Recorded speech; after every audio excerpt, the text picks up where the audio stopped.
Well, here we are, school back in full swing, and last week, if you remember, we had Executive Chef Anthony Zarello, who was here with us showing us some very important stuff, specifically Connections Community Support Program, showing us how to get creative with packing our kids' lunch. Yeah, he gave us some great ideas about what to pack. But it doesn't matter what you pack if you don't make sure the food doesn't spoil in your kid's cubby or locker. And here to help is Regina Timmons from the Wicomico County Health Department. Welcome to the show. Thank you so much for having me. So actually safety when it comes to lunches starts before you pack the lunch. Exactly. The number one defense for food safety is proper hand washing. So the first thing we want to do, we want to make sure we wash our hands properly. All right. The second thing we want to do is whenever we're preparing our lunch, we want to make sure the surface we're working on is clean. And countertops or cutting boards or whatever you're using, we'll make sure we wash them with soap and water, clean them, make sure they're clean, and before we get ready to prepare our lunch.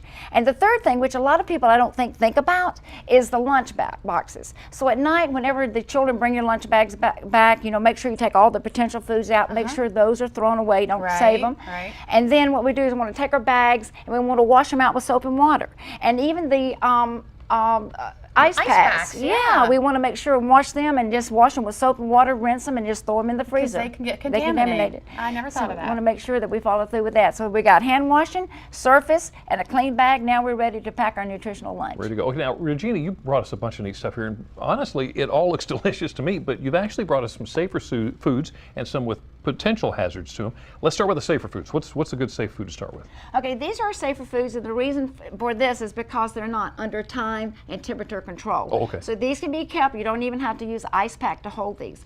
But where the potential comes right here is with your fruits, your oranges, your apple, and your banana. These need to be washed before we ever pack them, because what happens, we don't know where they've been, who's handled them. So this is the one thing that we want to make sure is whenever we're packing these that we wash them before we pack them. Oh, okay. And then over here I have some foods that could cause a problem if you don't pack correctly, right? Yes, ma'am. These are the potential hazardous foods, and these are the ones that we do need to keep at 41 degrees Fahrenheit or below.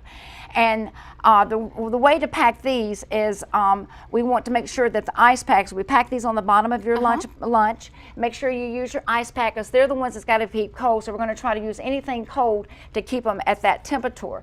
Another way is that you can freeze your fruit juices. Right. You can freeze your puddings, or even freeze your grapes. I never even thought about that, freezing the grapes. And anything you can freeze, and you're going to put that in with a lunchbox too. And so between all of that and packing all this in the bottom of the lunch bag, then you can take some of these non-potential, and then you can put those on top because they don't have to be kept cold. And then you've got a nice, safe lunch to be packed. More cold stuff keeps cold stuff cold. More cold stuff keeps cold stuff cold. And yes. you need to keep the cold stuff cold and the hot stuff hot. Yes, yes.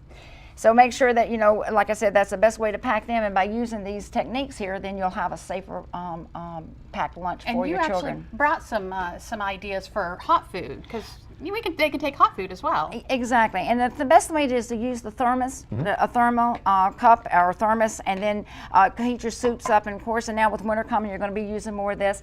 The one thing I want to make sure that you do not put the hot in with the cold. These always need to be carried separate. And one thing I want to make sure that you understand, right now winter's coming and it's getting colder, but we still need to carry these same techniques through the winter, because the children, you know, they're keeping their lunch boxes in the classroom. And it's warm in there. It's warm in there too. Regina, so we need to you. carry this through. Terrific Very stuff. good Thank you advice. so much for this. You're welcome. Well, for more information about what we just talked about here, all you have to do is go to DelmarvaLife.com and click on the show tab. Still ahead on Delmarva Life, we're in prime season for all of our local produce. Yesterday it was peaches. Today, watermelons, tomatoes, cucumbers, all tossed together for one great salad. Plus, we are mixing things up in the kitchen. We're also going to tell you about a very unique event that goes a long way in helping the community, how you can show your support. Delmarva Life, we'll be right back. But first, we just learned more about proper food temperatures. Once your food is ready to go, Dr. Oz says eat up. You need to for energy. Are you lacking the energy you need to get through your busy day? Eat smarter and get energized. Dehydration can be a hidden sign of fatigue. So if you're feeling low, start off with a glass of water. Avoid simple sugars ending in OSC or OS, like energy zapping glucose or sucrose or maltose or dextrose. Ultimately, they will all make you feel more OS. And eat whole grains to stabilize your blood sugar levels instead of causing those spikes and falls you get from sugars and refined carbohydrates. Consume high-quality proteins such as nuts and fish. And eat a low-carb diet with plenty of fresh fruits and veggies. Drink green tea. It's loaded with polyphenols that increase energy and attentiveness. There's a difference between being alive and feeling alive.